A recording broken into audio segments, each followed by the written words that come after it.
In this video, we will know about our blood along with all its components and their functions. अब हमारा जो blood है ये एक रेड फ्लूइड कनेक्टिव टिश्यू है जो हमारे हार्ट के द्वारा लगातार पूरी बॉडी में पंप किया जाता है ताकि जो इसेंशियल मटेरियल्स हैं like food nutrients, respiratory gases, hormones and salts इन्हें एक जगह से या एक ऑर्गन से दूसरे ऑर्गन तक ट्रांसपोर्ट किया जा सके।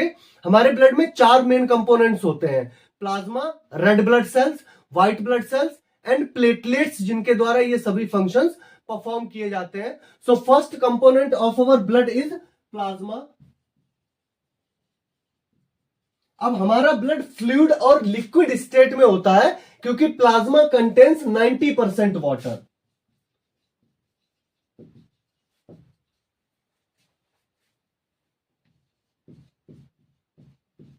अब प्लाज्मा में जो 90% वाटर पाया जाता है यही हमारे ब्लड को फ्लूइड या लिक्विड स्टेट प्रोवाइड कराता है, जिसके थ्रू सभी सब्सटेंस का ट्रांसपोर्ट किया जाता है एक ऑर्गन से दूसरे ऑर्गन तक।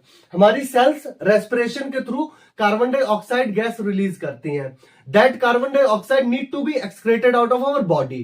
तो प्लाज्मा जो है हमारी सेल्स से कार्बन डाइऑक्साइड को अब्सॉर्ब करता है और लंग्स में एक्सक्रेट करता है। तो first, transportation of carbon dioxide. Second, हमारी स्मॉल इंटेस्टाइन जो वाटर सॉल्युबल फूड मॉलिक्यूल्स को अब्सॉर्ब करती है उन्हें प्लाज्मा डिसॉल्व करके हर एक सेल तक पहुंचाता है। अनदर फंक्शन, हमारे बॉडी के एंडोक्राइन ग्लैंडुलर सिस्टम के द्वारा हार्मोन्स रिलीज किए जाते हैं। उन हार्मोन्स को भी प्लाज्मा एक जगह से दूसरी जगह तक पहुंचाता है। अनदर फंक्शन, हमारे बॉडी के लिवर में प्रोटीन सिंथेसाइज होते हैं। उन प्रोटीन के सिंथेसिस से अमोनिया और सॉल्ट्स 2 बाई प्रोडक्ट्स बनते हैं and these accumulation of these products in our body is very harmful और poisonous, so they need to be excreted. So plasma dissolve these substances and carry them to our kidneys where they are filtered out of the blood. Ammonia and salts. अब अगर हम इसके plasma के state की बात करें, so it is in fluid state and the colour of plasma is yellowish. Another component of our blood is RBC.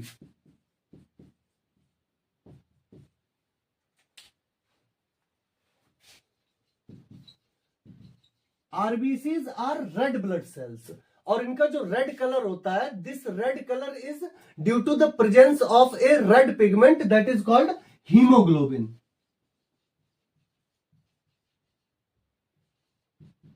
और ये हीमोग्लोबिन ही हमारे लंग्स से ऑक्सीजन को अब्सॉर्ब करके पूरी बॉडी में ट्रांसपोर्ट करता है। अब इफिशियंसी की अगर हम बात करें आरबीसी की, तो इनकी इफिशियंसी ऑक्सीजन से कहीं ज्यादा कार्बन मोनोऑक्साइड के लिए होती है। यू मे हैव फील कि जब हम मैच स्टिक या फायर क्रैकर्स बर्न करते हैं और गलती से स्मोक इनहेल कर लेते हैं तो कुछ सेकंड्स के लिए हमारी ब्रीदिंग प्रोसेस चोक हो जाता है, क्योंकि उस टाइम पर जो भी आरबीसी अवेलेबल होती है वहां पर वो कार्बन मोनोऑक्साइड को अब्सॉर्ब कर लेती है, जिससे ऑक्सीजन अब्सॉर्ब नहीं हो पाती है। और इनका जो प्रोडक्शन होता है आरबीसी का, ये हमारे रेड बोन मैरो में बनती है आरबीसी। और जब ये बनती है उस टाइम पर इनमें न्यूक्लियस होता है और जब मैच्योर हो जाती है they lack nucleus, so that maximum surface could be provided for the exchange और ट्रांसपोर्ट ऑफ ऑक्सीजन। अब लाइफ स्पैन इनका 120 डेज का होता है। 120 डेज के बाद इन्हें हमारे बॉडी में एक पार्ट होता है स्प्लीन, जो कि ग्रेवयार्ड ऑफ आरबीसी भी बोला जाता है, वहां पर इन्हें रिप्लेस कर दिया जाता है 120 डेज के बाद। Another component of our blood is WBC, white blood cells. अब व्हाइट ब्लड सेल्स क्या करते हैं, हमारी बॉडी में फाइट इन्फेक्शंस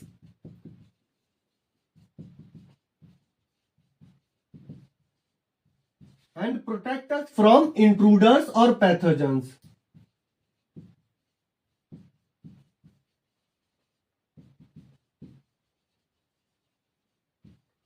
अब ये हमारी बॉडी में इन्फेक्शन से लड़ते हैं और हमारी बॉडी को जो इंट्रूडर्स है, बैक्टीरिया, वायरस, इनसे प्रोटेक्ट करता है। इसी वजह से व्हाइट ब्लड सेल्स को कहा जाता है soldier of our body.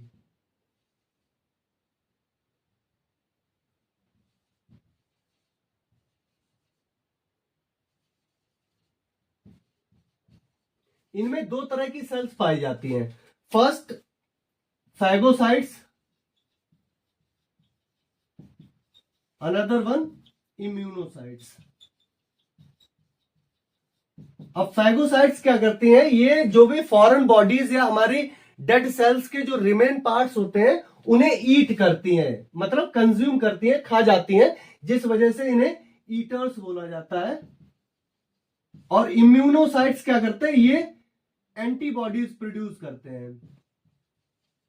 Antibodies produce करते हैं जिनसे बैक्टीरिया और वायरसेस जो हार्मफुल हमारी बॉडी में एंटर होते हैं रेस्पिरेशन, डाइजेशन या किसी भी बूंद के थ्रू, उनसे हमारी बॉडी को प्रोटेक्ट करते हैं इम्यूनोसाइट्स। अब अनदर पार्ट जो है, हमारी कंपोनेंट जो है हमारे ब्लड का, दैट इज प्लेटलेट्स।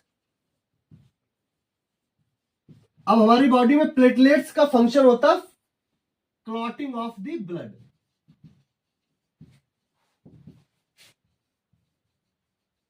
हमारी बॉडी में ब्लड एक सर्टेन प्रेशर से बहता है। जब भी इंजरी या कोई कट होता है तो ब्लड बॉडी से बाहर आने लगता है, जिसकी वजह से ऑस्मोटिक प्रेशर डाउन ना हो।